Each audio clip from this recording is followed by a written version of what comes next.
Tradition continues in Newport News. Today was Congressman Bobby Scott's annual Labor Day Cookout. A big turnout once again. The speakers included Senators Tim Kaine and Mark Warner. Governor Ralph Northam and Attorney General Mark Herring also were there. Chinooher was there as Democratic leaders spoke to voters.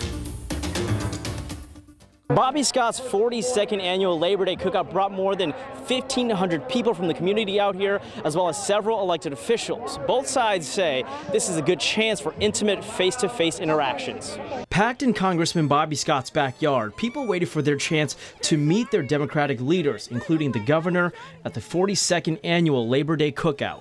It's an opportunity for everybody to get together. It's on Labor Day, which is really the start of the campaign. Happening since the 70s, the cookout saw lots of people who have made it a tradition, and then some like Jennifer Bell, who came out for the first time to hopefully catch some one-on-one time with politicians. Functions like this help people come out, meet and greet, mingle with other people. That's what I'm out here doing. And an opportunity where you can just talk and exchange views without having to pay a lot of money to attend a fundraiser. Meeting people like Bell was Senator Tim Kaine, who has attended the cookout for years.